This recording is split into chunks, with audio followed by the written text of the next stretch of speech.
Bonjour, bienvenue à ce webinaire intitulé Preuve formelle de spécification et lien avec la validation formelle de données.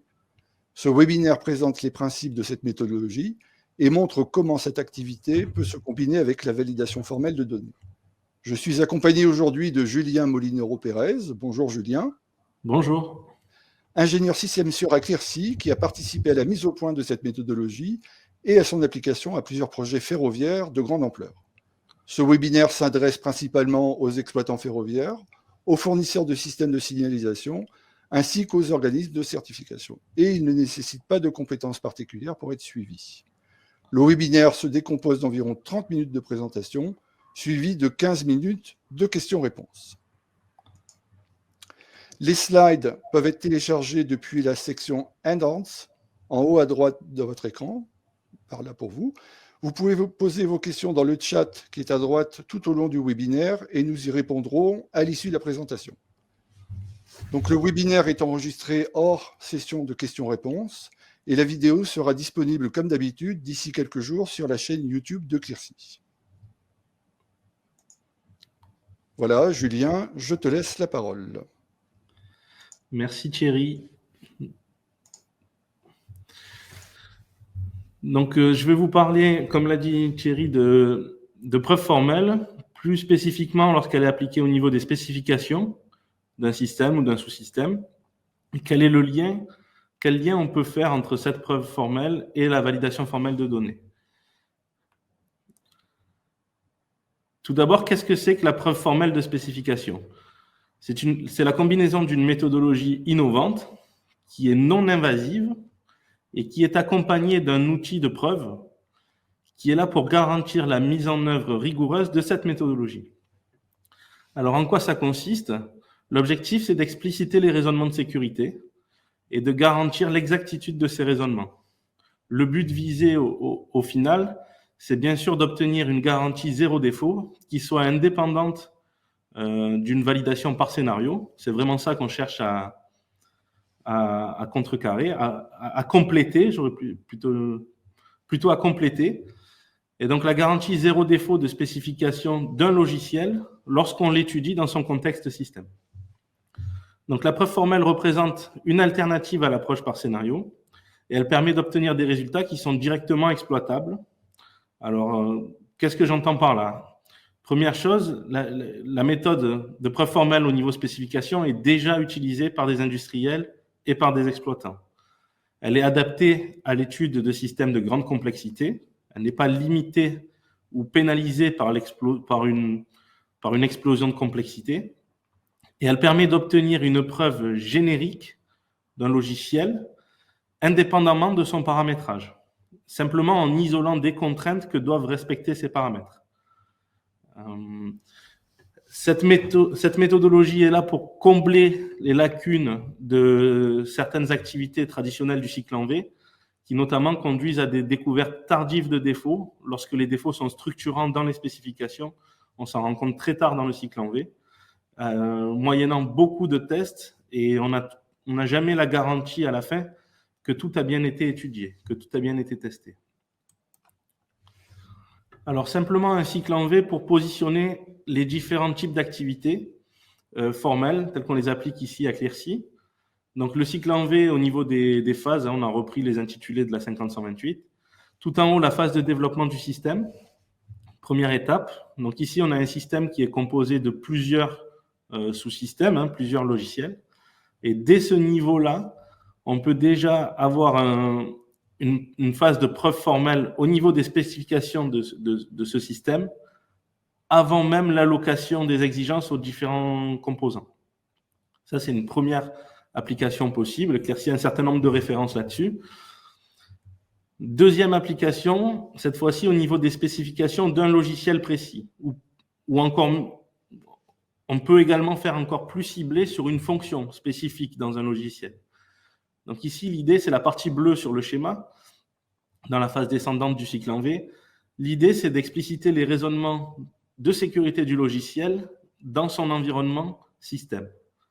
Donc c'est sur cette partie-là que je vais me concentrer aujourd'hui. avec notamment un exemple que je vais dérouler qui sera vraiment de cette nature-là. On va étudier une spécification logicielle et voir en quoi consiste l'application d'une méthode formelle, d'une preuve formelle de spécification là-dessus. Ensuite, tout en bas du cycle en V, le maillon orange sur le schéma, vous avez la preuve formelle au niveau logiciel, qui, elle, est assez connue et appliquée depuis longtemps maintenant, avec notamment la méthode B, qui permet de développer qui est utilisée par Alstom et Siemens notamment pour développer leur CBTC. Donc ici, le but de la preuve formelle au niveau logiciel, c'est de garantir la conformité du logiciel, de l'implémentation, par rapport à sa spécification logicielle. Et enfin, sur la phase remontante du cycle en V, vous voyez un petit carré sur la droite du schéma qui parle de la validation formelle de données, qui permet de vérifier que les logiciels en question, une fois qu'ils sont paramétrés, ces paramètres satisfont un certain nombre de contraintes de sécurité qui ont été identifiées durant la phase descendante du cycle en V. Donc, ce que je vais vous présenter aujourd'hui, c'est la partie bleue, donc étude d'une spécification logicielle et le lien qu'on peut tirer de cette phase-là jusqu'à la validation formelle de données. Donc, je ne vais pas développer la phase de raisonnement système avant l'allocation des exigences. Si cette partie-là vous intéresse particulièrement, je vous encourage à nous contacter pour qu'on puisse vous faire une présentation dédiée. Et puis, pour la phase de preuve formelle au niveau logiciel, pareil, on ne va pas en parler aujourd'hui. C'est des méthodes qui sont assez connues et c'est pas ça ce n'est pas l'objet de ce webinaire. Alors, tout d'abord, une sorte d'introduction sur la preuve formelle de spécification. Juste un mot pour dire que c'est une méthode qui marche et qui marche déjà aujourd'hui. La méthode a déjà fait ses preuves dans un contexte industriel. On n'est pas sur quelque chose qui est de l'ordre de la R&D ou qui mériterait de vérifier si ça passe à l'échelle, etc. Ces questions-là sont résolues aujourd'hui. La méthode est applicable sur des sujets complexes, des sujets industriels. Alors, elle est également applicable sur un périmètre réduit, c'est-à-dire qu'on n'est pas obligé de se focaliser sur tout un logiciel. On peut étudier une fonction en particulier. Si on a une fonction qui nous pose des problèmes récurrents, c'est une très bonne manière de débroussailler et d'augmenter la confiance en la sécurité de la fonction. Et enfin, j'insiste sur ce dernier point, les résultats rendus sont en langage naturel, c'est-à-dire que ce n'est pas des formules mathématiques, c'est vraiment des résultats en langage naturel qui sont compréhensibles par tout le monde, notamment les équipes qui travaillent sur le projet, mais également les différents organismes qui pourraient être impliqués dans l'homologation, la certification du système étudié. Alors, quelques mots sur l'actualité récente de la preuve formelle au niveau des spécifications. Donc, côté donneur d'ordre, on a une clause qui est apparue maintenant dans les cahiers des charges de la RATP depuis, il me semble, 2019, qui impose l'expression des propriétés du logiciel dans son environnement système. Et donc, c'est vraiment de ça dont on va parler aujourd'hui. Donc, c'est une clause obligatoire qui aujourd'hui est présente dans les cahiers des charges RATP. À noter également un appel d'offres qui a eu lieu pour le projet Marseille-Vintimille par SNCF Réseau, le gestionnaire d'infrastructure, qui consiste à complètement migrer, à remplacer la signalisation existante sur la ligne Marseille-Vintimille, c'est-à-dire à déposer la signalisation actuelle et à la remplacer par une signalisation ERTMS hybride level 3 sur une ligne qui est fortement exploitée. On parle de 270 trains par jour. Donc, la SNCF a commandé une prestation de preuve formelle à Clercy pour augmenter sa confiance en la sécurité sur ce projet où le challenge technique est énorme.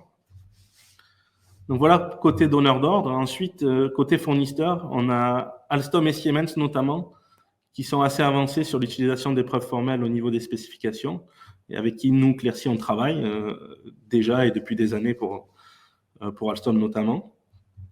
Et enfin, un dernier mot sur une recommandation du BEA qui concerne un incident de survitesse sur un TGV à la Miles en décembre 2019 et qui recommande fortement l'utilisation de méthodes formelles au niveau du paramétrage cette fois-ci, donc pas vraiment au niveau des spécifications elles-mêmes, mais plutôt au niveau des paramètres des différents équipements. Donc ça, c'est pour l'actualité récente. Maintenant, ce que je vous propose, c'est qu'on aille voir un petit peu en quoi ça consiste concrètement. Donc, l'exemple que j'ai choisi pour cette présentation, c'est un exemple qui est volontairement simpliste, hein, puisque forcément, dans une présentation courte comme celle-ci, le but, c'est de vous sensibiliser à la méthode. Le principe retenu, c'est la localisation d'un train sur une balise. Donc, quel est le principe? Vous le connaissez certainement tous. Le train passe sur une eurobalise. Ici, donc, j'ai pris un train ETCS, mais peu importe, en métro, c'est la même chose. Le train émet un champ magnétique qui énergise la balise. La balise transmet un télégramme. Ce télégramme contient la position de la balise sur la voie, ou alors l'identité de cette balise. Là, ça peut dépendre si on est plutôt sur des grandes lignes ou sur du métro. Dans le cadre de notre exemple, on va se placer dans le cadre des grandes lignes. Et donc, le télégramme fournit sa position de la balise sur la voie. Et à partir de là, le calculateur embarqué à bord, donc ici le VC, utilise cette information pour en déduire une enveloppe qui contient assurément l'intégralité de la position du train. À partir de cette enveloppe, le VC sera capable d'envoyer un position report, donc un rapport de position aux équipements au sol, qui permettront de localiser le train et donc d'en déduire, de calculer des autorisations de mouvement pour ce train-là. Ensuite, donc cette fonction de localisation à bord de l'EVC, c'est une fonction critique qui a un rôle déterminant dans la sécurité du système. Hein. Si la fonction est défaillante, vous aurez une collision, vous aurez un déraillement. Donc c'est vraiment une fonction critique qui est embarquée. Et donc, il est pertinent de prouver que l'algorithme qui a été mis en œuvre pour implémenter cette fonction est correct et ne contient aucun bug, dans aucune situation. Alors, la première étape, que fait-on? La première chose, ça consiste quelque part à faire un petit peu l'état des lieux de ce qu'on a sous la main. Alors, on a appelé cette étape-là le nommage. Peu importe, voyons ça comme l'étape préliminaire à l'activité de preuve formelle.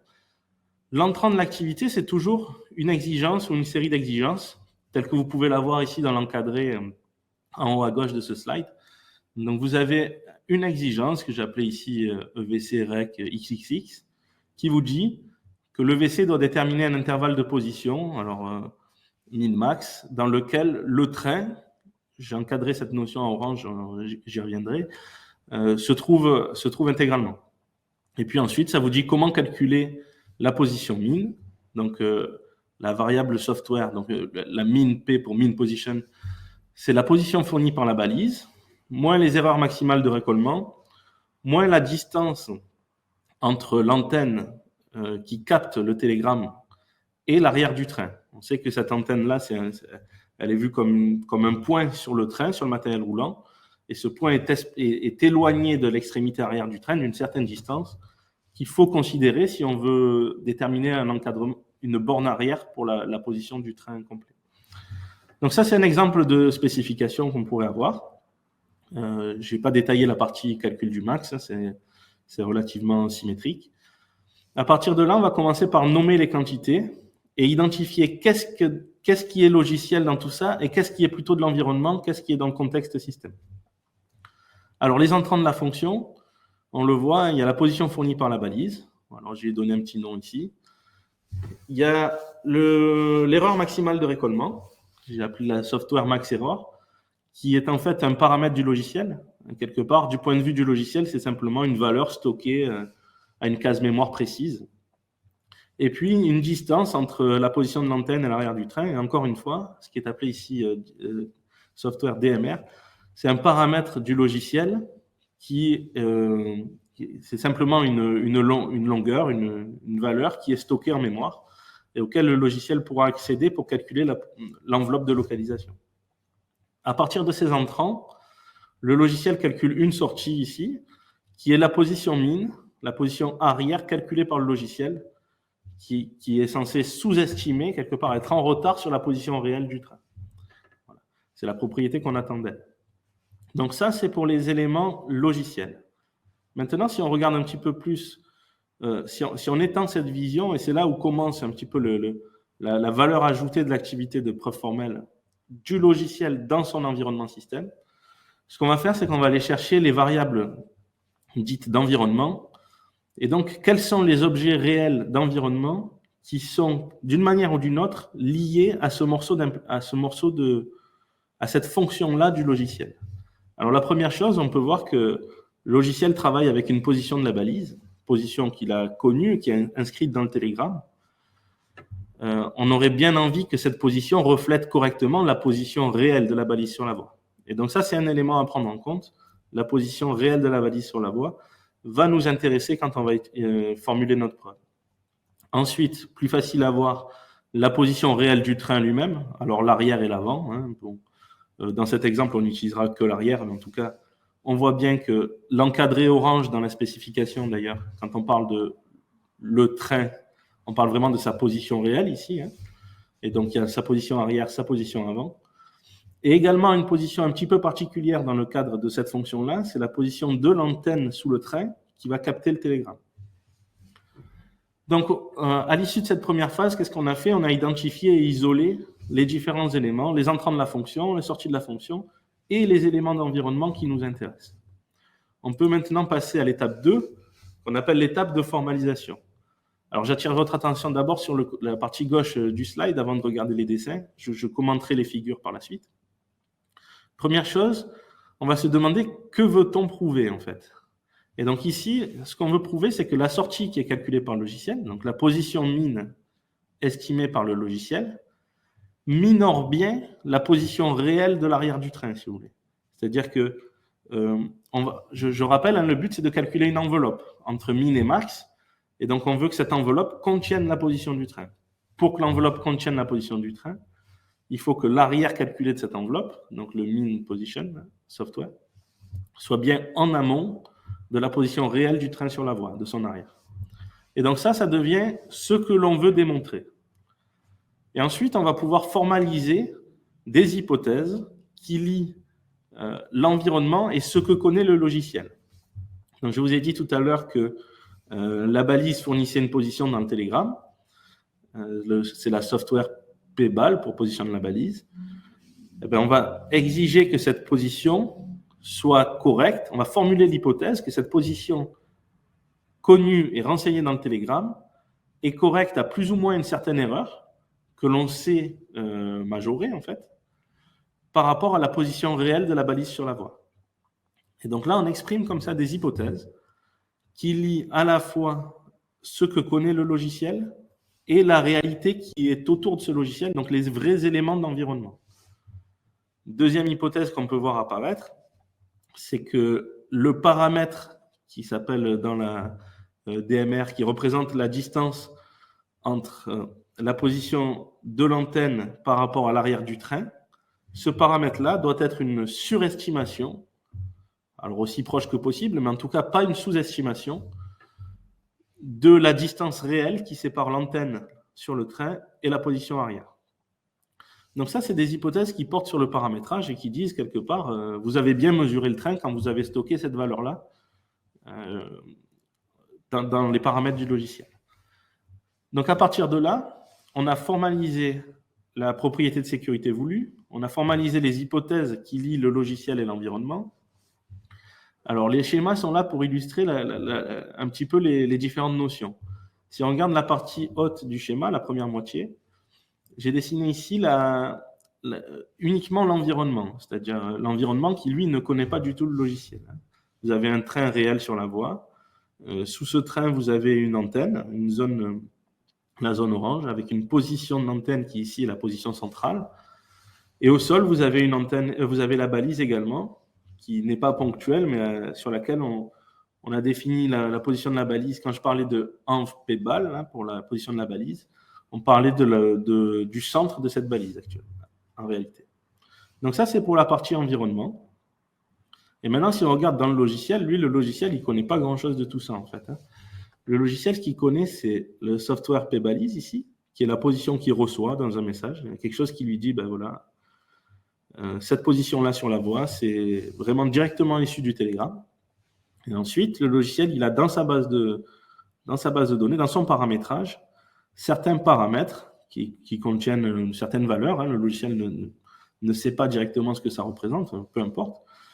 Il a des erreurs et des paramètres qui sont stockés dans sa base de données et qui va utiliser conformément à ce qu'on lui a demandé, c'est-à-dire à la spécification qu'on a vue tout à l'heure, pour déduire de la position reçue dans le télégramme une position calculée, la software mean position, qui elle est complètement sécuritaire. Et donc voilà un petit peu pour le panorama dans lequel on travaille. Ça, à ce stade-là, on a posé le cadre.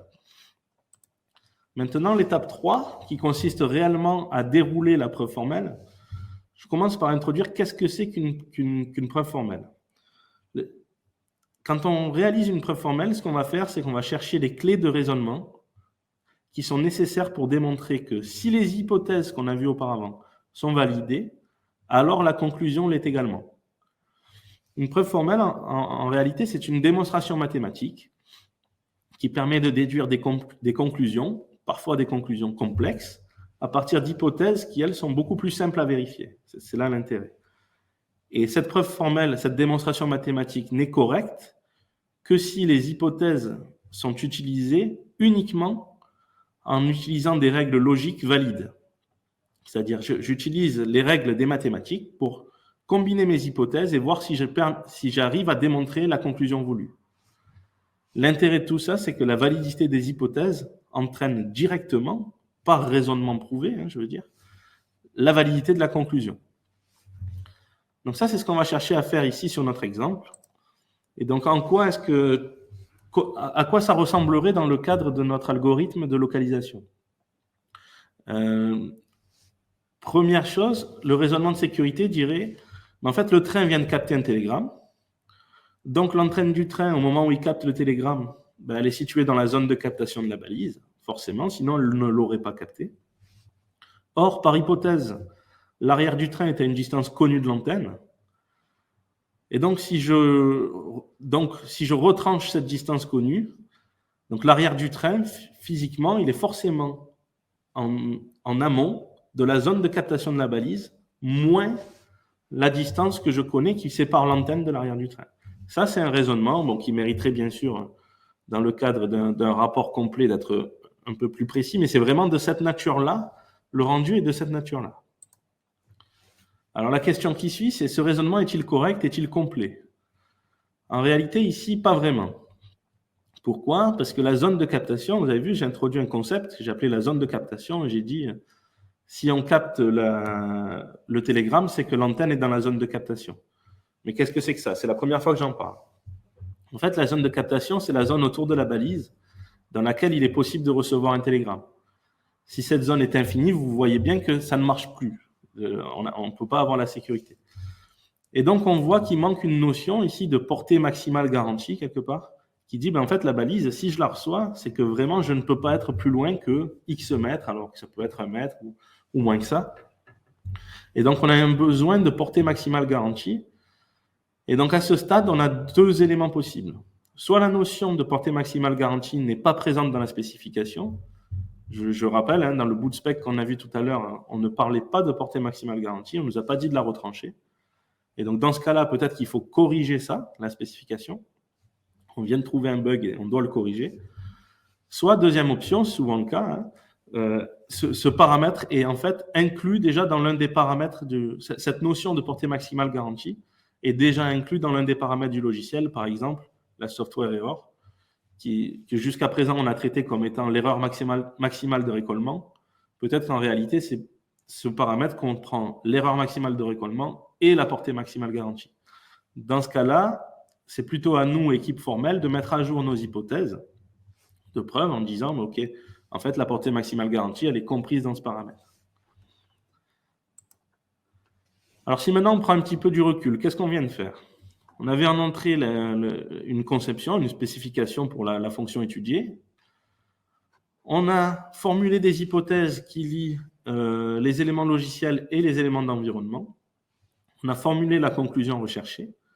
Puis, on a formulé le raisonnement. Donc, c'est ce qu'on a vu sur le transparent précédent. Et au cours de ce raisonnement, on a bloqué sur un point, c'est la zone de captation de la balise. Et donc là, 2 options. Soit on a détecté une conformité, auquel cas le design de la fonction doit être modifié. C'est-à-dire qu'il faut préciser que la portée maximale garantie doit également être retranchée. Soit au contraire, en fait, le design était correct, mais c'est plutôt les hypothèses que nous avions formulées dans la phase précédente qui, elles, méritent d'être ajustées. Et donc là, on a une phase de mise au point et on reprend. Une fois que ce raisonnement, j'allais dire sur papier, a bien été formulé, qu'on a le sentiment qu'il est correct et complet, pour en avoir la certitude, on utilise l'outil Atelier B, donc l'outil formel qui nous permet une preuve certifiée. Donc on envoie ce raisonnement-là à l'outil Atelier B qui nous confirme qu'il est correct et complet, ou au contraire, qui nous surligne des éléments qu'on a oubliés. À la fin de tout ça, on a la garantie d'avoir une liste d'hypothèses complètes qui, si elles sont vérifiées, suffisent à établir la conclusion voulue. Donc voilà un petit peu pour le process. Alors ensuite, quel est l'output concret de l'activité? La première chose, c'est une restitution en langage naturel des raisonnements de sécurité. Donc on a un premier livrable qui est quelque part un catalogue ou un cahier des raisonnements de sécurité et qui est accompagné des modèles prouvés, des modèles B prouvés qui garantissent l'exactitude de ces raisonnements. Donc les raisonnements de sécurité sont restitués en langage naturel. Et là-dedans, ce qu'on pourrait trouver typiquement, c'est que c'est du texte sous la forme qu'on a vu précédemment. L'algorithme étudié permet d'établir la propriété de sécurité parce que, et là, on déroule le raisonnement de sécurité. Ces éléments-là sont directement présentables à des équipes safety, aux équipes d'ingénierie, qui parfois doivent aller travailler dans ces fonctions et qui ne veulent pas les casser, donc qui seraient bien, qui ont un intérêt clair à comprendre les raisonnements de sécurité sous-jacents. Pareil pour les ISA, pareil pour les exploitants. Ça, c'est pour le premier livrable. Le deuxième livrable, c'est le catalogue des hypothèses qui a été utilisé. Là, c'est vraiment de quoi a-t-on eu besoin pour prouver la sécurité de la fonction. Par exemple, je vous prends un exemple ici, on a eu besoin de dire que le télégramme fournissait une information de position qui est correcte à plus ou moins une certaine erreur. Alors cette hypothèse-là, en fait, on peut encore la raffiner, on peut encore aller voir un cran plus bas. Qu'est-ce que ça veut dire? Ça veut par exemple dire qu'il n'y a pas de faute de récollement. Ça veut par exemple dire que la technologie utilisée pour les balises doit garantir une portée maximale. Si vous avez une techno qui ne le garantit pas, ben, ça ne marche plus. Ça peut également exporter des contraintes vers le paramétrage ou vers le déploiement. Et là, j'en ai sorti une à titre d'exemple. Mais si vous avez une portée maximale garantie de 2 mètres, par exemple, on voit bien qu'il ne faudra pas positionner les balises sur les pointes d'aiguille, trop proches des pointes d'aiguille côté talon. Parce que le risque, sinon, c'est un risque de diaphonie. Vous avez un train qui peut prendre la branche déviée de l'aiguille et capter une balise qui aurait été posée sur la branche normale. Et donc, pour éviter ces choses-là, on voit apparaître ici une hypothèse de sécurité qui porte sur le déploiement et qui pourra être vérifiée sur le paramétrage des logiciels. Donc, ce catalogue des hypothèses, il contient des hypothèses qui sont allouées au niveau de la topologie, du paramétrage, des technos, des autres sous-systèmes parfois, ou de l'exploitation, de la maintenance. Il y en a pour tout le monde, quelque part. Là, ce qu'on va voir dans la suite de cette présentation, on va prendre cette hypothèse qui est surlignée ici, et on va voir comment elle pourrait être traitée par de la validation formelle de données par la suite.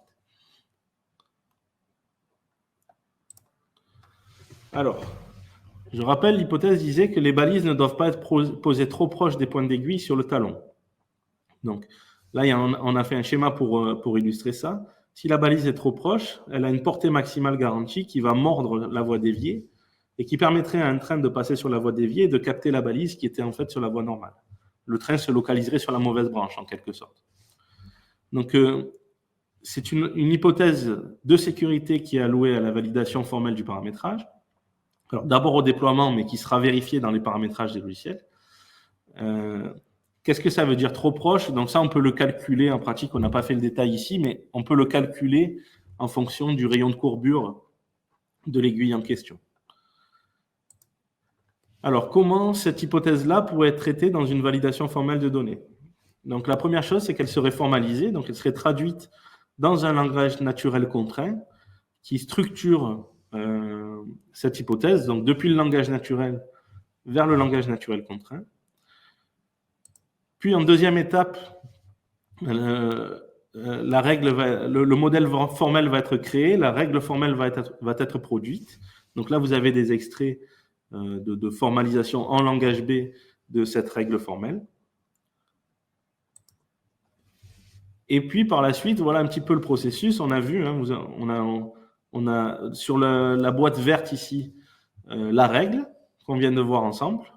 En dessous, les fichiers bleus, c'est les données, donc les données que l'on veut valider. Et donc ces deux éléments-là sont fournis en entrée du Clearcy Data Solver, qui est un outil T2 pour du SIL 4 qui a été certifié par Certifair et qui va nous fournir un rapport de vérification dans lequel l'intégralité des contre-exemples, s'il y en a, c'est-à-dire des valises posées trop proches des aiguilles, seront identifiées, surlignées, et donc qui permettront aux propriétaires des données d'aller vérifier est-ce qu'il y a un vrai problème sur le terrain, est-ce que c'est plutôt un problème de saisie, est-ce qu'il faut changer quelque chose dans le déploiement, ou est-ce qu'on sait justifier cet écart et justifier qu'en fait ce n'est pas très grave pour un cas précis particulier par exemple. Et c'est vraiment comme ça que se met en œuvre le processus de validation formelle, avec au bout du compte un rapport de vérification qui vous garantit ou pas hein, que la règle de sécurité est bien respectée dans toutes les données de paramétrage. Donc sur des données fictives créées pour l'occasion, on a présenté ici ce que pourrait être un contre-exemple en instanciant quelques valeurs. On a dit que la portée maximale garantie, c'était 1 mètre, que l'erreur maximale de récollement, c'était 1 demi-mètre. Et on voit un extrait du rapport ici qui nous dit, ben voilà, la balise avec l'identité de la balise est trop proche de l'aiguille identifiée également. La distance calculée, 6 mètres, elle devrait être strictement supérieure à 21 mètres. Et comme ça, on surligne comme ça les exemples, les contre-exemples, via la validation formelle de données. Donc voilà, on a navigué depuis la preuve formelle de spécification d'un logiciel qui a explicité les raisonnements de sécurité, identifié les hypothèses de sécurité, notamment certaines qui portent sur le paramétrage des logiciels. Puis, on a tiré le fil de cette hypothèse-là qui portait sur le paramétrage pour voir comment les méthodes formelles pouvaient être utilisées par la suite pour aller valider ces hypothèses. Et donc, on a tiré le fil depuis la spécification du logiciel jusqu'à la validation formelle de données. C'est ce que nous voulions présenter dans ce webinaire.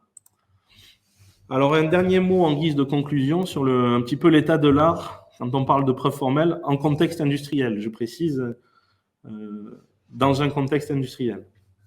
Donc la preuve formelle, la première chose, vous avez une preuve formelle au niveau système qui n'a pas été présentée aujourd'hui, qui est en amont de l'éclatement du système en sous-système, qui permet de garantir la sécurité du système complet à condition que certaines propriétés soient respectées alors par les sous-systèmes, mais également les données, l'exploitation, la maintenance et tout ça. Donc ça serait une phase en amont de ce qu'on vient de voir et qui, par exemple, aurait demandé à ce que la localisation du bord fournie par le VC soit une localisation sûre et correcte en SIL 4. Donc ça, c'est cette première phase. Une fois que vous avez fait cette phase-là, vous avez des propriétés à vérifier sur les logiciels. Et donc, à partir de là, le message fort à retenir, c'est que pour vérifier ces propriétés, autant utiliser les techniques qui fonctionnent et qui sont déjà largement répandues. Première chose, si ce que vous voulez vérifier, c'est des propriétés sur un enclenchement, sur un interlocking qui est instancié, vous avez des techniques de model checking aujourd'hui qui marchent très bien. Ça vous fournit une garantie formelle par exploration de tous les cas. Pareil, si vous faites de la validation formelle sur du paramétrage, le modèle checking marche très bien et vous fournira une validation formelle par exploration de toutes vos données vis-à-vis des règles. Donc ça marche très bien sur des sujets de complexité limitée. Par contre, dès que vous rentrez dans des systèmes qui sont plus gros, plus complexes et plus complexes à traiter, Il existe des méthodes qui fonctionnent dès à présent et qui sont déjà utilisées. C'est la preuve formelle au niveau des spécifications, ce que je vous ai montré aujourd'hui, qui marche très bien pour les équipements génériques bord et sol. Donc, dans le contexte RTMS, ça pourrait être le RBC et le VC. La preuve formelle au niveau spécification fonctionne très bien, elle fournit les garanties voulues. Dans le monde de métro, c'est plutôt le zone contrôleur et donc le carbone contrôleur. Donc ça, c'est une méthode pour valider des propriétés sur ces équipements-là. Et puis, sur des points spécifiques, si vous ne voulez pas déployer ou utiliser des méthodes formelles, vous pouvez toujours continuer à travailler avec les activités traditionnelles du cycle en V qui sont identifiées dans la CNELEC et qui fournissent les niveaux de confiance qu'on connaît aujourd'hui. Voilà, donc ça, c'est un petit peu pour l'éventail des possibilités. Une fois que vous avez des propriétés à vérifier sur des sous-systèmes, sur des logiciels, voilà le panel des techniques qui vous permettent de le faire et qui fonctionnent aujourd'hui. Donc, cette présentation est terminée. Si vous voulez plus de détails sur la preuve formelle, vous avez 2 liens ici. Les slides sont accessibles, comme l'a dit Thierry tout à l'heure. Vous pouvez toujours nous contacter via l'adresse qui est fournie sur ce slide-là, contact@clearsi.com. Nous vous répondrons rapidement et on pourra aller plus loin, plus en détail sur certains sujets avec vous si cela vous intéresse. Et notamment si vous êtes intéressé par la phase de preuve formelle au niveau système, celle que nous n'avons pas eu le temps de présenter aujourd'hui.